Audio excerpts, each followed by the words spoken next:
Hello student, આપણે ધોરણ 12 અર્થશાસ્ત્ર પ્રકરણ 1 શરૂ કરેલું છે અને એ પ્રકરણ 1માં આપણે આગળના વિડીયોમાં અર્થશાસ્ત્રમાં આલેખ કેટલા મહત્ત્વના છે, અર્થશાસ્ત્રમાં આલેખ અને આકૃતિ એટલે શું, એના ઉપયોગ કોણ કરી શકે છે, કઈ રીતે કરે છે અને આલેખ અને આકૃતિમાં શું ભેદ છે, બહુ સરસ રીતે શીખી ગયા છીએ. મેં તમને આપેલું હોમવર્ક પણ તમે બહુ સારી રીતે કરી લીધેલું હશે. આપણી નોટમાં એ મુદ્દો તમે બધાએ લખી જ લીધો હશે એવું હું માનું છું. જેટલા રેગ્યુલર રહેશો એટલું યાદ રાખવું સરળ પણ બનશે, કારણ કે જેમ જેમ બધું સાથે થતું જશે એમ યાદ રાખવું, લખવું બધું જ મુશ્કેલ થાય. એટલે હું ખૂબ નાના નાના વિડીયોમાં એક એક મુદ્દો જ સમજાવું છું અને તમને પણ એક એક મુદ્દો સરળતાથી સમજાઈ જાય એવું ઈચ્છું છું. એટલે રોજે રોજનું હોમવર્ક, હકીકતે તો હોમવર્ક એટલે શું હોય છે, આપણે મેં જે કંઈ સમજૂતી આપેલી છે એ યાદ રાખવાની છે અને એ જ બોર્ડ વર્ક તમારા નોટમાં લખવાનું છે. બસ આટલું સરળ કામ તમે સાથે સાથે કરતા રહેશો તો કશી પણ અડચણ વિના આપણે આપણું અર્થશાસ્ત્ર બહુ સારી રીતે આખો વિષય યાદ રાખી લેશું. હવે પ્રકરણ 1માં આગળ શીખીએ તો હવે આવે છે અર્થશાસ્ત્રમાં આકૃતિ અને આલેખનું મહત્ત્વ. કારણ કે અર્થશાસ્ત્ર એટલો બધો વિશાળ, અટપટો અને અઘરો વિષય છે કે એને માત્ર લેખિત સ્વરૂપમાં સમજવાની કોશિશ કરીએ તો બધા જ લોકોને આ વસ્તુ ન સમજાઈ જાય. અને જે વિદ્વાનો છે કે અભ્યાસુઓ છે એ બધા માટે પણ જ્યારે આકૃતિ કે આલેખ રીતે અર્થશાસ્ત્રની આંકડાકીય માહિતીને રજૂ કરવામાં આવે તો સમજવું, સમજાવવું બધી રીતે સરળ પડે છે. એટલે અર્થશાસ્ત્રમાં આકૃતિ અને આલેખનું શું મહત્ત્વ છે એ સમજવું બહુ જરૂરી છે. આકૃતિ અને આલેખનું શું મહત્ત્વ છે એ સમજવા માટે સૌથી પહેલો મુદ્દો, આમ તો તમારી બુકમાં આ મુદ્દો મોટી આમ વિસ્તૃત લીટીમાં લખેલો છે, પરંતુ આપણે એના કીવર્ડ અત્યારે યાદ રાખીએ કે જેથી કરીને યાદ રાખવું સરળ બને. એટલે સૌથી પહેલી વસ્તુ છે કે અર્થશાસ્ત્રના અભ્યાસમાં જે કંઈ વસ્તુઓ એટલી બધી આવેલી હોય છે એમાં બહુ અટપટી વસ્તુ છે, બહુ અઘરી વસ્તુ છે અને એને સરળતાથી સમજવા માટે, ખાસ કરીને એનું સ્પષ્ટીકરણ કરવા માટે આકૃતિ અને આલેખ બહુ જરૂરી છે. દાખલા તરીકે તમે અર્થશાસ્ત્રનો અભ્યાસ કરીએ છીએ ત્યારે અર્થશાસ્ત્રમાં કેટલી બધી માહિતી, જેમ ગઈકાલે મેં તમને કીધું હતું કે આંકડાકીય માહિતીનો ઢગલો હોય છે. એ આંકડાકીય માહિતીના ઢગલાથી તમે કોઈ પણ વિષય વિશે બહુ સારી રીતે માહિતી મેળવી નથી શકતા, પરંતુ એને આલેખ કે આકૃતિમાં રજૂ કરેલી હોય ત્યારે સામાન્ય માણસ પણ એ વસ્તુને ખૂબ સરળતાથી સમજી શકે છે.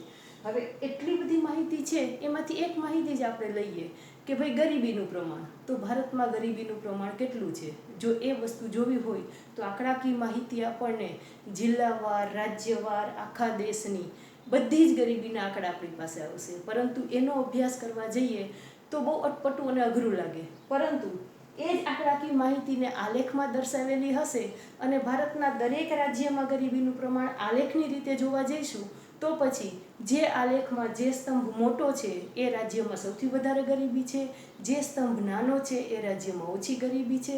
તો આ બહુ સરળ અભ્યાસ થઈ જાય છે. એટલા માટે આકૃતિ અને આલેખ અભ્યાસ સરળ અને સ્પષ્ટ બનાવવા માટે અને એને ખૂબ સરળતાથી રજૂ કરી શકે છે માટે એનું મહત્ત્વ છે. બીજો મુદ્દો છે જુદા જુદા વર્ષોના વલણો સમજવા માટે. એટલે કે વલણ શબ્દ એ કીવર્ડ છે. વલણ એટલે પરિસ્થિતિ.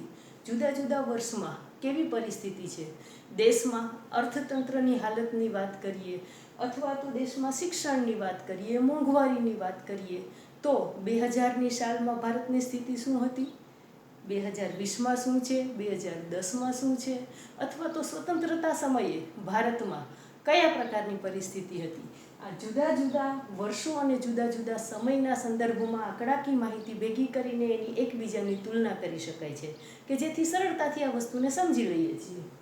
ત્યાર પછી આવે છે વિવિધ ક્ષેત્રોમાં થતા ફેરફારો. આ વિવિધ ક્ષેત્રોમાં થતા ફેરફારો ખાસ કરીને અર્થતંત્રના વિવિધ ક્ષેત્રો એટલે કયા? 3 ક્ષેત્રો.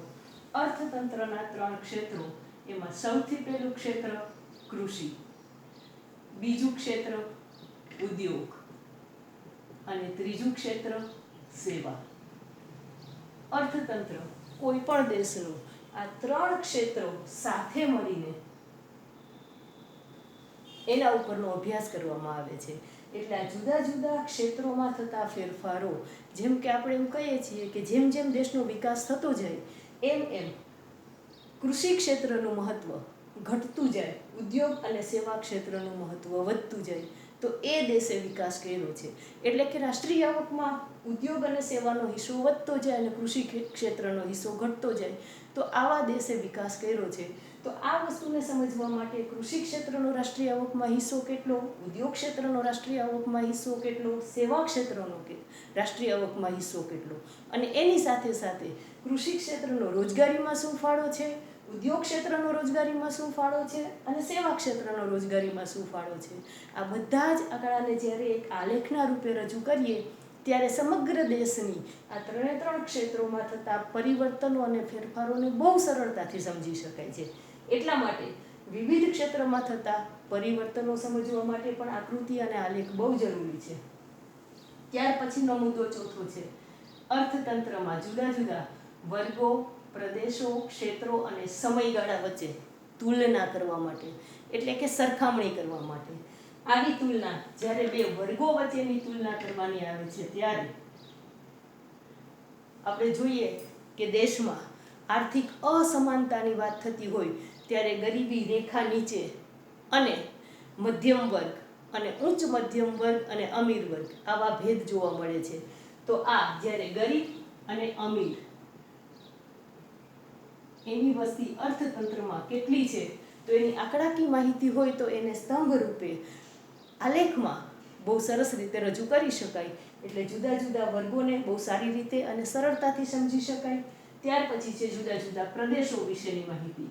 તો પ્રદેશો વિશેની માહિતી કરીએ તો દાખલા તરીકે આપણે શિક્ષણનું પ્રમાણ જ લઈએ તો બે પ્રદેશ લઈએ, એક ગુજરાત, એક બિહાર.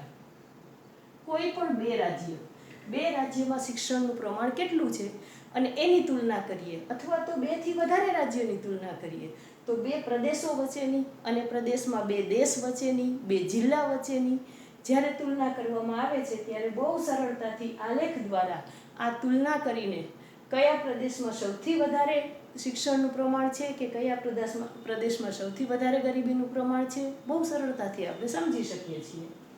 ત્યાર પછી છે ક્ષેત્ર. તો આપણે આ ત્રણ ક્ષેત્રો જોઈ ગયા છીએ, કૃષિ, ઉદ્યોગ અને સેવા. તો એ અર્થતંત્રના ત્રણ ક્ષેત્રનો ફાળો શું છે, રોજગારીમાં શું ફાળો છે, રાષ્ટ્રીય આવકમાં શું ફાળો છે, એને પણ આલેખ કે આકૃતિ દ્વારા બહુ સરળતાથી સમજી શકાય છે. અને પછીનો મુદ્દો છે સમયગાળો. તો સમયગાળામાં જુદા જુદી બે સાલ લઈએ કે ભાઈ 1947માં ભારતની વસ્તી કેટલી હતી અને ત્યાર પછી 1960માં કેટલી હતી, ત્યાર પછી 2000માં ભારતની વસ્તી કેટલી હતી. આમ જુદા જુદા સમયગાળામાં વસ્તીની તુલના, ગરીબીની તુલના, બેરોજગારીની તુલના, શિક્ષણના પ્રમાણની તુલના, બધી જ તુલના સમયગાળાના સંદર્ભમાં કરવામાં આવે છે. આમ વિવિધ રીતે બે વસ્તુની સરખામણી, તુલના કરીને પણ આલેખ અને આકૃતિ દ્વારા આ વસ્તુને બહુ સરળતાથી સમજી શકાય છે. ત્યાર પછીનો મુદ્દો છે આ બધી જ વસ્તુઓને, અર્થતંત્રમાં થતી બધી જ પ્રવૃત્તિને અને એમાં આવેલી આંકડાકીય માહિતીને સમજવા સમય અને શક્તિ બંને બચે છે. તો કે કોની સમય અને શક્તિ બચે છે? તો કે એક તો જે સમજાવનાર છે એની સમય અને શક્તિ બચે છે, અને બીજું છે જે સમજનાર છે એની સમય અને શક્તિ બચે છે.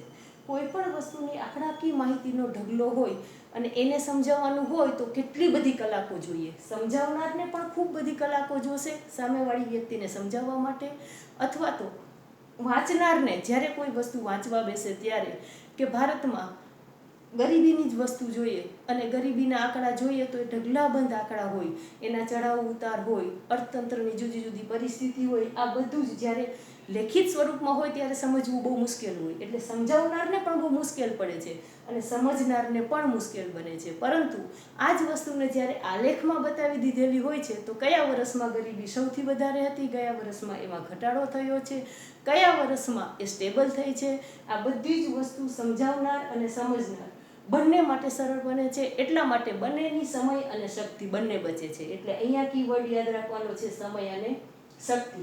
ત્યાર પછીનો મહત્વનો મુદ્દો છે અઘરા સિદ્ધાંતો સમજવા માટે. અર્થતંત્રમાં કેટલા બધા અઘરા સિદ્ધાંતો હોય છે કે જે સામાન્ય રીતે સમજવા જઈએ તો બહુ અટપટા લાગે, અઘરા લાગે, પરંતુ આલેખ અને આકૃતિ દ્વારા એને બહુ સરળતાથી સમજી શકીએ છીએ. આપણે 11મા ધોરણમાં આવા અઘરા સિદ્ધાંતોનું નામ લીધું છે. તો સૌથી પહેલા માંગનો સિદ્ધાંત લઈએ, માંગનો નિયમ, પુરવઠાનો નિયમ, ત્યાર પછી સમતુલા, કિંમત નિર્ધારણ,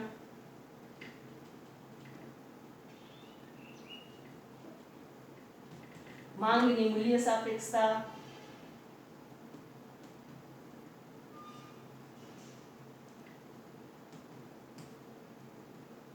આ બધા જ અર્થશાસ્ત્રના સિદ્ધાંતો છે. પરંતુ આ સિદ્ધાંતોને સમજવા માટે જ્યારે આપણી પાસે આલેખ કે આકૃતિ હોય છે ત્યારે એ જ વસ્તુને બહુ સરળતાથી સમજી લઈએ છીએ. દાખલા તરીકે માંગની વાત આવશે ત્યારે એક્સ ધરી અને વાય ધરી, અને જ્યારે માંગ રેખા હંમેશા ઋણ ઢાળ ધરાવતી હોય છે ત્યારે બીબી માંગ રેખા દોરીએ ત્યારે વસ્તુની કિંમત જેમ જેમ ઉચકાય છે એમ વસ્તુની માંગમાં સંકોચન થતું જાય છે અને વસ્તુની કિંમત જેમ જેમ ઘટે એમ વસ્તુની માંગનું વિસ્તરણ થતું જાય છે. આ સમજવા માટે અહીંયા કિંમત અને અહીંયા માંગ કેટલી સરળતાથી આ વસ્તુને સમજી શકાય છે. એનાથી પણ અલગ, એનાથી વિરોધનો નિયમ તો કહીએ પુરવઠો. તો પુરવઠાને અને કિંમતને બંનેનો સંબંધ કેવો છે, માંગ અને કિંમત બંનેનો સંબંધ કેવો છે, બંને એકબીજાને જ્યાં છેદે છે ત્યાં સમતુલાની સ્થિતિ એટલે કે કિંમત નિર્ધારણ થાય છે. આવી બધી જ વસ્તુઓ બહુ સરળતાથી આલેખ દ્વારા રજૂ કરી શકાય છે અને એને લઈને કોઈ પણ પ્રકારની અટપટી અને અઘરી માહિતી પણ બહુ સરળતાથી સમજી શકાય છે. એટલા માટે અઘરા સિદ્ધાંતોને સમજવા માટે આલેખ અને આકૃતિ બહુ મહત્વની છે. એ ઉપરાંત જ્યારે કૃષિ ક્ષેત્રના, ઉદ્યોગ ક્ષેત્રના જે કાંઈ વાર્ષિક ફેરફારો થતા હોય છે, ઉત્પાદન ક્ષેત્રે જે કાંઈ ફેરફારો થતા હોય છે એને તમે સામયિક શ્રેણીમાં દર્શાવી શકો છો.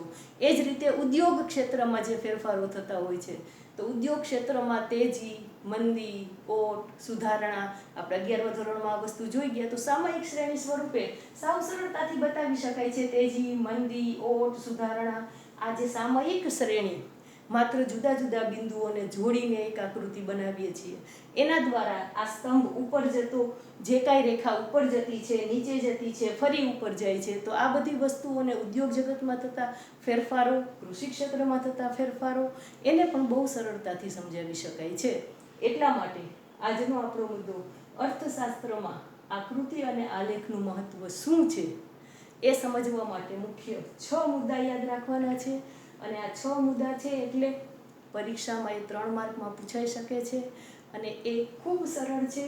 માત્ર થોડુંક ધ્યાનથી સમજવાની જરૂર છે. બાકી જે કંઈ સમજૂતી છે, મુદ્દા છે, આપણે બધા જ ભણેલા છીએ 11મા ધોરણમાં અને એમાં આપણે આ બધી જ આકૃતિ અને આલેખ દ્વારા બધી વસ્તુ સમજેલું છે. એટલા માટે બહુ સરળ છે. એક વખત ફરીથી લખી લેજો, ન સમજાય તો 2 વખત વાંચી લેજો અને જેટલું બોર્ડ વર્ક છે એ બધું જ આપણી નોટમાં લખાઈ જાય. અને ઘરે કોઈ વડીલ છે, મમ્મી છે, પપ્પા છે કે મોટો ભાઈ કે બેન છે એને એક વખત કહેવાનું કે ભાઈ તમને આ વસ્તુ આવડી ગઈ છે, એની સામે તમે બોલી લો, એટલે આપણો આજનો આ પ્રશ્ન પૂરેપૂરો તૈયાર થઈ જાય. હવે પછીનો પ્રશ્ન આપણે લેશું અર્થશાસ્ત્રમાં આકૃતિ અને આલેખનું મહત્વ તો આપણે જોઈ ગયા, પરંતુ એને સારી રીતે દોરતા તો આવડતું જ હોવો જોઈએ. એટલે હવે પછીના વિડીયોમાં આપણે જોઈશું કે આકૃતિ અને આલેખ દોરતી વખતે ધ્યાનમાં રાખવાની બાબતો. પરંતુ અત્યારે આ એક જ મુદ્દો મેં લીધો છે. તમે બહુ સરળતાથી અને સારી રીતે સમજીને પછી એને યાદ રાખી લેશો અને તમારું સ્વાધ્યાય પણ સારી રીતે કરશો એવી હું આશા રાખું છું. નમસ્તે.